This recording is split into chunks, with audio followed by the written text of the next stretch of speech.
Life at HMS is pretty interesting. There's actually some really, really cool people here. Everyone is like super interested in extracurriculars, and they can talk about pretty much any topic you give them to talk about, which can be a pain if you also want to talk about it. But um, yeah, but there's like really smart people, and it's not just what you would expect or what you see in movies. Like anyone says Howard, and you just imagine like three Mark Zuckerberg sitting next to each other and like arguing about what the next Facebook should be or anything like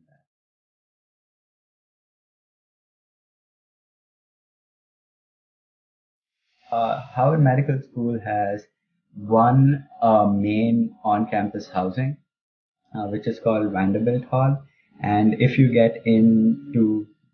manage to get a room there, because that includes the medical students, the PhD students, and the master students, and some students who are coming for internships and things like that. So if you manage to secure housing there, the rent is a little lower than what it is throughout Boston. So you get it for around $900 a month, and Boston is very expensive. So $900 is a pretty good deal for a room, but it's not a really big room. It's like what you would expect a student housing to be, but it's much nicer than any hostels you've lived in India. Transportation is really good. There's a good train system, a good bus system. You just get a card at which you load money on, and there's just a tap thing. So it's really convenient. Everything about Boston is very nice, except for the fact that it's super expensive to live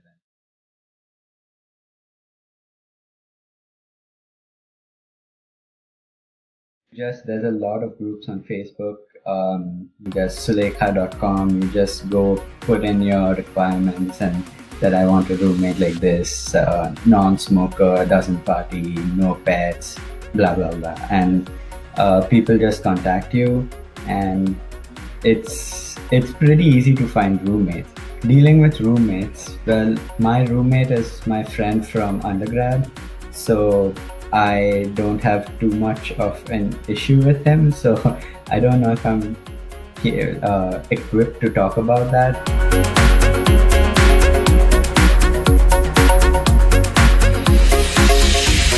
Rent is really expensive in Boston. I I pay around $1,200 a month in rent, and I speak to my friends who are in like Michigan and Mississippi and stuff, and they are like, "Oh, I have an entire room to myself for $400," and I'm like, "Are you kidding me? $400? I would have kept the whole house to myself."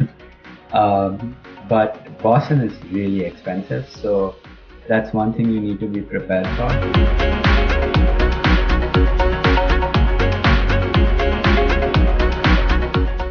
Yeah, so if you get an apartment building which is like run by an organization like mine is, it's usually included. If you get an apartment which is run by like a family or something like that, it's up to them. They may say that heat isn't included.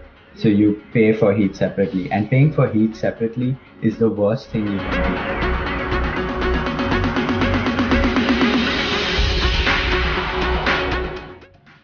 Buying books is really expensive over here for some reason. So like if you go out to buy a book, it'll cost you like anywhere between 90 to $200, like textbooks.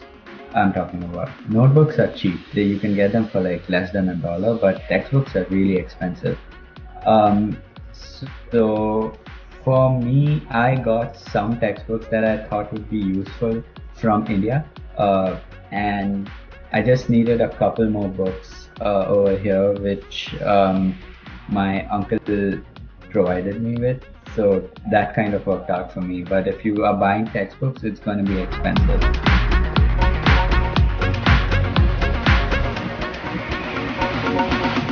Yeah, so I have wanted to come and study in the US since I was 10 years old. Don't ask me how I knew how it would be to study in the US when I was 10, but I wanted to.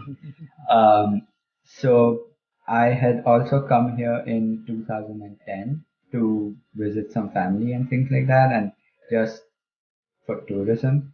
And my aunt actually took me to Stanford, and I just like saw that place, and I was like, this is awesome. So I was like excited to come here. So I had no homesickness whatsoever. I was just like, let's start working on this. Let's go ahead.